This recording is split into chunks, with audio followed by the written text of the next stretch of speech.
السلام عليكم، ازيكم؟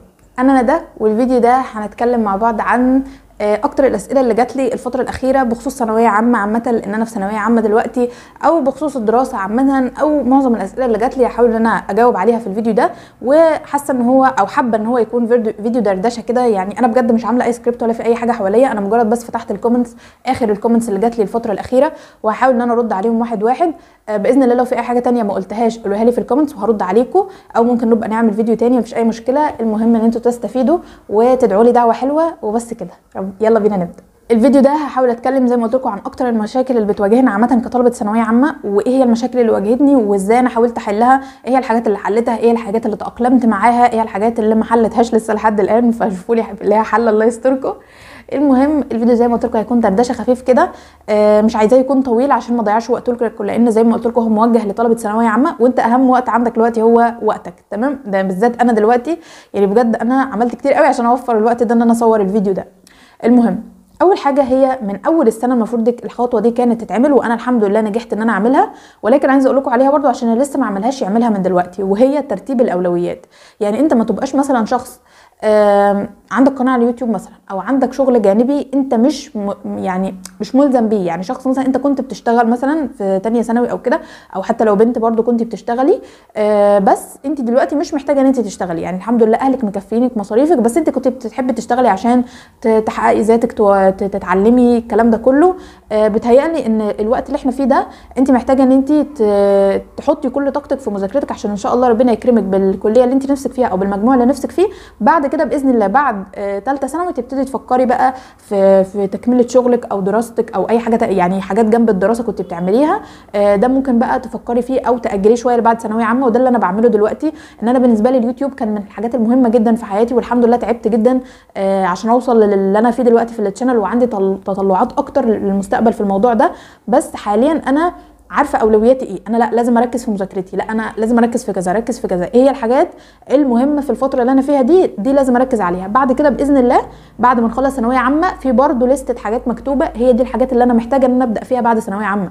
يعني انا اكون مخطط حياتي مش بعد ثانويه عامه ان انا خلاص كده جبت مجموع هدخل الكليه، ما جبتش مجموع هدخل اي حاجه وخلاص. لا، لازم ان انا من دلوقتي بقيت بني ادم الى حد ما، هبتدي اكون مسؤوله عن نفسي. فابتدي ان انا من دلوقتي افكر ايه هي الحياه اللي انا عايزه اعيشها بعد كده، وايه هي الخطوات والاولويات اللي انا لو اخدتها وعملتها من دلوقتي هتوصلني باذن الله للحياه اللي انا عايزها بعد كده.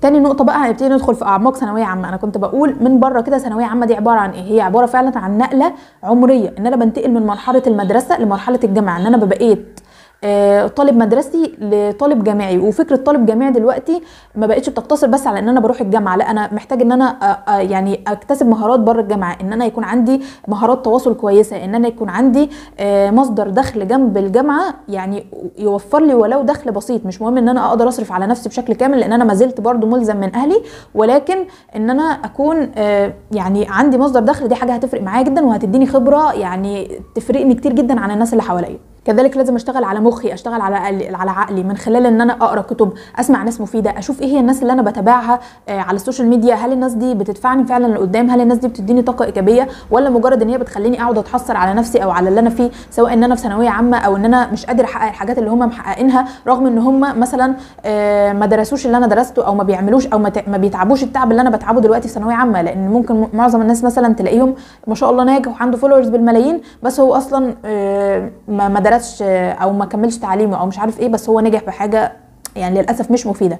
فحاول تركز برضو على الناس اللي انت بتتابعهم وبتديهم من وقتك، لان دول هيفرقوا جدا انت هتبقى مين في المستقبل. تمام؟ النقطه دي بجد اهم نقطه في الفيديو. يعني النصايح دي والله العظيم نصايح من قلبي وكلام انا لسه مدركاه قريب، فحابه ان اخواتي وزمايلي والناس اللي من سني يدركوه هم كمان، لان ده مش هينقصني، مش هينقص مني حاجه، بالعكس هيزيدني ان انا اكون فتحت عين حد على حاجه زي كده، فافرق ولو بفرق بسيط في مستقبله بعد كده هيبقى عامل ازاي، او حد يفوق كده وينور لمبه في دماغه كده ان هو فعلا لا انا لازم افكر في الحاجات دي من دلوقتي، لان انا ما بقيتش صغير. ده يفرق معايا جدا. تاني حاجه بقى من اهم المهارات اللي انا لازم اكتسبها في حياتي واللي هتفرق معايا جدا في ثانويه عامه وهتفرق معايا في حياتي عامه، وهي تنظيم الوقت. ان انا اعرف ازاي انظم وقتي. يعني انا صحيت من النوم، اهم حاجه طبعا في تنظيم الوقت رقم واحد هي تنظيم النوم، تمام.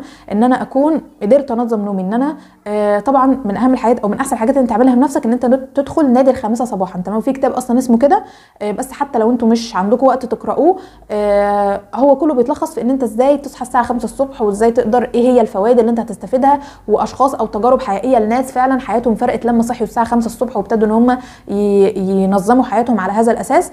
او ممكن تسمعوا له برده ملخصات على اليوتيوب. طب انت مش من الناس الصباحيه، انا كندى انا ما كنتش من الناس الصباحيه خالص، بس بجد موضوع ان انت تصحى 5 الصبح ده فرق معايا جدا. بس انا مش بعمله كل يوم عشان ما ببقاش يعني بضحك عليكم، انا بعمله على قد ما اقدر. حتى لو ما صحيتش كل يوم الساعه 5 الصبح، بس انا ظابطه نومي. انا عارفه ان انا مثلا بنام بالليل وبصحى الصبح زي ما ربنا خلقنا، تمام. بصحى الصبح دي بقى ممكن تبقى 5، ممكن تبقى 8، ممكن تبقى 10، ممكن تبقى 11، على حسب ما ربنا كرمني، وعلى حسب انا كنت محتاجه انام قد ايه. لان يعني احتياجنا للنوم بيختلف من يوم للتاني. انا ارهقت اليوم ده ولا لا، انا عملت حاجات كتير اليوم ده ولا لا، فدي حاجه بتفرق بالنسبه لي في عدد ساعات نومي اصلا. يعني عدد ساعات نومي مش ثابت، بس ما بيقلش عن 6 ساعات وما بيزيدش مثلا عن 10 ساعات يعني، وهو ده الطبيعي والكويس. لو انت تعبان قوي ممكن تنام 7 8 9 ساعات، ده لو انت يعني كنت تعبان قوي اليوم اللي قبله.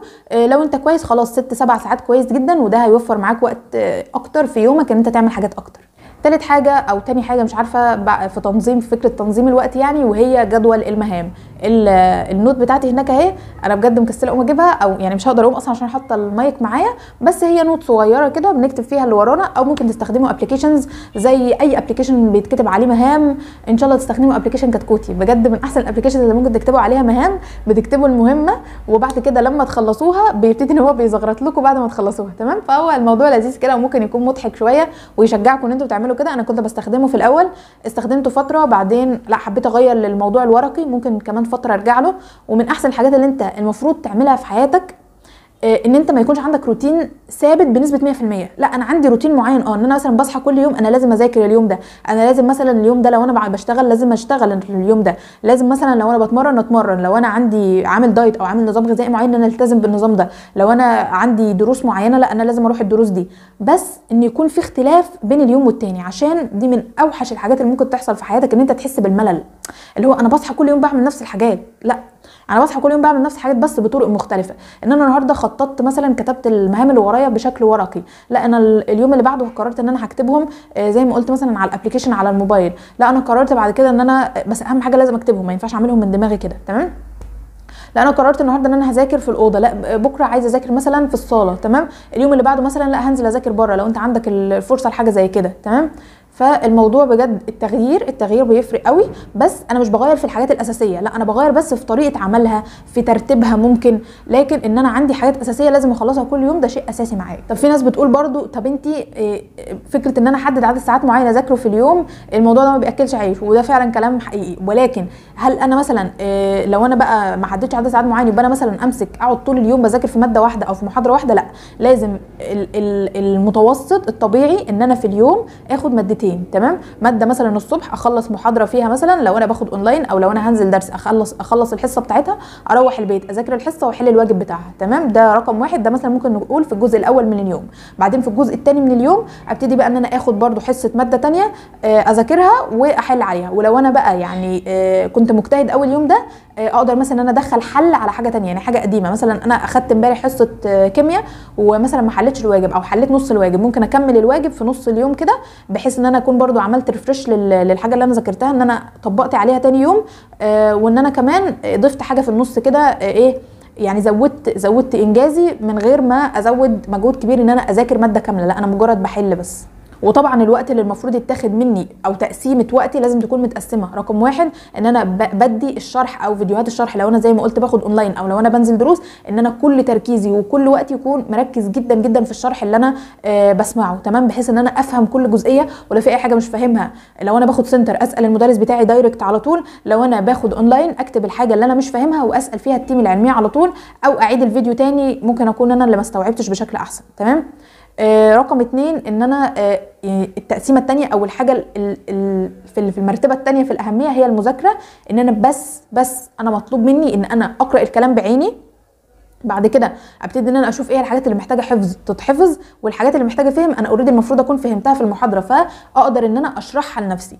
انا لو وصلت لمرحله ان انا اشرح الحاجه لنفسي، اكون وانا بشرح حافظ المصطلحات، الحاجات اللي محتاجه حفظ اكون حافظها ولو بنسبه 60 70%، دي في اول مره مذاكره، وان انا قادر اشرحها لعيل عنده 10 سنين، انا كده ختمت الدرس. تمام. ابتدي بقى ان انا ادخل على مرحله الحل، ودي الاهم على الاطلاق. تمام. ان انا ابتدي احل على الحاجه اللي انا اخدتها الاول. بحل اسئله لو الماده دي فيها حفظ زي ماده الاحياء مثلا، الاسئله التطبيقيه بجد مهمه جدا يا جماعه. لو انتوا بتاخدوا مع دكتور احمد الجوهري فهو اصلا بيعمل كده. تمام. طب لو انتوا ما بتاخدوش معاه، حاول ان انت تمسك الدرس بتاعك تفصصه الاسئله، تشوف مثلا الجزئيه دي سمع مثلا تعريف كذا، او قول لي مثلا اكتب المصطلح العلمي لكذا، او اكمل الجمل، او الكلام ده كله. اختيارات مثلا على انت بس انت الف الاسئله، او ممكن تستخدم شات جي بي تي ان هو يعمل لك اسئله. قول له اعمل لي، اديله النص بتاع الكلام اكتبه، وقول له مثلا اعمل لي اسئله مباشره على الكلام ده، هيعملها لك اسئله ام سي كيو مثلا. هتلاقي اعمل لك اسئله، لو انت قادر تجاوب على الاسئله دي يبقى انت كده 100 100، وكده ثبت معاك المعلومات ان انت حليت عليها. تمام. بعد كده بقى تبتدي تحل الاسئله اللي هي بتاعت الكتب الخارجيه، او الاسئله اللي بيكون فيها افكار. دي بقى تبتدي تدخل عليها واحده واحده. ممكن زي ما قلنا الواجب يخلص كله في يوم واحد، دي حاجه كويسه، مش حاجه وحشه ان انا اقعد اقسم الواجب، لا بالعكس، ان انا الاحسن ان انا اخلص الواجب في يوم واحد. وبعد كده ممكن بقى ابتدي احل من كتب تانية، او احل من مصادر تانية، او احل مثلا لو انا الواجب كتير احل سؤال وافوت سؤال، بحيث ان المدرسين اللي بيحطوا واجب كتير دول مش بيبقى الواجب كله افكار، لا هو بيبقى الفكره مثلا متكرره في سؤالين ورا بعض، فابتدي ان انا احل فكره واسيب فكره، احل فكره واسيب فكره. انا كده خلصت الواجب. تمام.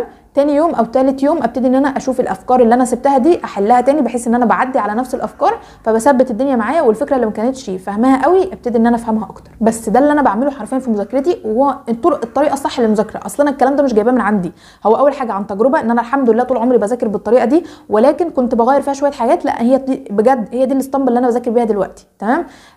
وهي الحمد لله ماشيه كويس معايا، فجربوها قولوا لي رايكم، ويا رب تستفيدوا منها يعني. ومش محتاجه منكم غير ان انتوا تدعوا لي بس لو نفعت معاكم. تمام.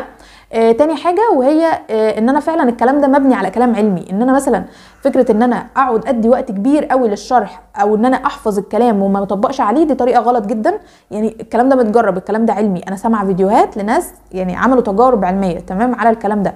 فمن احسن الطرق لحفظ المعلومات وتثبيت المعلومات وطريقه تعلم ازاي استخدم المعلومه اللي انا اخدتها، هي الحل على المعلومه دي. تمام. اللي هي اصلا الطريقه اسمها الاكتيف ريكول، ان انا بستدعي المعلومه عن طريق السؤال. تمام. وحته بقى ان انا احل سؤال وافوت سؤال، دي اسمها السبيس ريبيتيشن، ان انا مش ان انا اقعد اذاكر الحاجه فتره طويله، انما انا اذاكرها فترات صغيره على مرات متباعده. تمام. يعني اذاكرها كذا مره والفترات تكون متباعده، يعني انا المره دي ذاكرتها في يوم، بعد يومين هراجعها، بعد اسبوع هراجعها، بعد شهر هراجعها. دي احسن طريقه تثبت معاك المعلومات، وكل مره انت بتذاكر فيها عقلك بيكتسب مهاره جديده في طريقه استخدام المعلومه دي.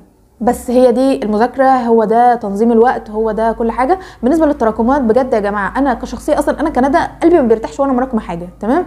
فلو انتوا من النوع اللي مثلا اخدتوا اونلاين وراكمتوا، او حتى بتنزلوا سنتر بس مثلا ما ذاكرتوش اللي انتوا اخدتوه فراكمتوا شويه حاجات، الموضوع هيتحل والله العظيم. بس انت يبقى عندك عزيمه، هي ملهاش غير حل واحد، تاخد جزء من القديم مع جزء من الجديد. لو الجديد مترتب على القديم لازم تلم القديم الاول، لو القديم ملوش علاقه بالجديد زي ما قلنا تبقى ماشي في الجديد عشان ما تراكمش الجديد كمان. وكل فتره كده بتاخد درس من القديم درس من القديم. وما تقلقوش والله العظيم كل حاجه بتتلم في المراجعات. المدرسين كلهم دلوقتي بالذات ان الامتحانات بقت ميعادها بدري اكتر، يعني بقت في نص 6، هي كانت بعد كده بتبقى في 7 او حاجات زي كده، لا بقت بدري اكتر. فهتلاقي معظم المدرسين اصلا منظمين من نفسهم ان هم يخلصوا بدري، فعشان يعرفوا يراجعوا اكتر. تمام. وحتى كمان لو انت جدع يعني بجد وانتوا عايزين فعلا تجيبوا مجموع، ان انتوا لما المدرسين يبتدوا يخلصوا في المناهج حاولوا ان انتوا تسبقوهم انتوا شويه، تخلصوا قبلهم، او على الاقل ان انتوا تبقوا ماشيين معاهم، بس القديم انتوا مراجعين عليه مع نفسكم. فلما المدرسين يبداوا مراجعه اصلا، لا انا الحاجات دي انا فاكراها اصلا. تمام. حاولوا برضو لو انتم من الناس اللي بتعرفوا تلخصوا، بس مش بتقعدوا تلونوا وترسموا وتعملوا حبشتكنات، لا انت بس بتلخص الافكار الاساسيه لكل درس، التريكات والحاجات اللي بتفرق في الاسئله. لو انت بتغلط في سؤال معين اكتب الفكره السؤال ذات نفسها، ان احنا لما بيجي لنا كذا بنعمل كذا. مثلا في الفيزياء انا بغلط ان انا مثلا بنسى ان انا اربع الار، او بنسى ان انا اقلب الكسر، مش عارف ايه. كل الكلام ده اكتبه بالعربي. لو في الاحياء مثلا المعلومه دي هي مكتوبه كده في الكتاب، بس احنا عارفين ان الاحياء معظم معلوماتها بتبقى استنتاجيه اصلا. اكتب الاستنتاجات دي، سواء هتكتبها في كتاب الشرح او هتكتبها في ورق خارجي بره يكون هو ورق كله ملاحظات كده، بجد هيفرق معاك جدا. بس كده والله العظيم هي دي خلاصه الموضوع كله. انا عارفه، انا حاسه ان انا من طريقه كلامي او ان انا اديت لكم صوره ان انتوا ضايعين، او ان في مثلا ممكن يكون ناس اللي انا قلته في الفيديو ده هم مش بيعملوه فيحسوا ان هم ضايعين او ان هم بيعملوا حاجه غلط. لا والله العظيم بجد اللي انا بقوله ده انا اكتسبته بالخبره اول حاجه. تاني حاجه انا بحاول اعود نفسي عليه. انا ما بعملش الكلام ده كل يوم، ولا انا كل يوم ببقى بنفس العزيمه ونفس الجمال ونفس الحلاوه دي وبعمل كل الحاجات دي. الله يعني ربنا يعلم والله العظيم، ربنا يعيننا جميعا على اللي احنا فيه، لان فعلا الموضوع محتاج صبر ومحتاج تحمل ومحتاج عزيمه ومحتاج ناس عندها حلم وعندها هدف. ده احلى يعني اهم حاجه قصدي. وكمان ناس قريبه من رب العالمين. دي انا ما قلتهاش لان هي بديهيه اصلا، تمام؟ فمش عايزه اخد من وقتكم بس واقولها، بس يعني قربك من ربنا طبعا، قيام ليل، لو بتحفظ قران ما توقفش حفظ قران، ولو انت ما بتحفظش قران على الاقل يكون عندك ورد يومي من القران بتقراه كل يوم. بس كده بجد بجد والله العظيم هي دي كل حاجه. لو انتوا التزمتوا بالحاجات اللي انا قلتها دي، الحاجات دي متجمعه يا اما من فيديوهات ناس ما شاء الله ربنا كرمهم قبل كده، فانا سمعت الفيديوهات بتاعهم وحاولت استفيد من النصايح بتاعتهم، يا اما من تجربتي الشخصيه، يا اما من ان انا يعني جربت حاجات وعرفت وكده، يعني من خبره السنه عامه، تمام؟ لان دلوقتي يعتبر بقالنا 6 شهور اهو في ثانويه عامه. 6 شهور ولا كام سنه؟ بقالنا 4-5 شهور. انا بدأ من شهر 8. انتوا بادئين في شهر كام يا جماعه؟ قولوا لي في الكومنتس. وبس لو عندكم اي اسئله تانية اكتبوها في الكومنتس وانا ان شاء الله هرد على قد ما اقدر. وانتوا كمان لو عندكم، لو لقيتوا حد في الكومنتس محتاج اي حاجه وانتوا تقدروا تفيدوه بيها، بجد ما تستخسروش المعلومه في حد او تحسوا ان ده هيقلل منكم او ان انا لا لازم احتفظ المعلومات بنفسي. بجد والله العظيم ربنا هيجازيكم على قد نيتكم. طول ما انت نيتك ان انت تفيد الناس وان انت تعلمهم حاجه او تفيدهم حاجه لمجرد بس ان هم يدعوا لك دعوه حلوه، او ان ربنا الخير ده يكون لوجه الله، والله العظيم بجد ربنا هيجازيك خير جدا عليه، تمام؟ وهو ده هدفي والله العظيم من الفيديوهات اللي انا او من الفيديو اللي انا عاملاه ده كله. فيا رب يكون فعلا حد واحد بس استفاد من الكلام اللي انا قلته، وربنا يجعله في ميزان حسناتي. وبس كده، بحبكم واشوفكم في فيديوهات جايه. مع السلامه.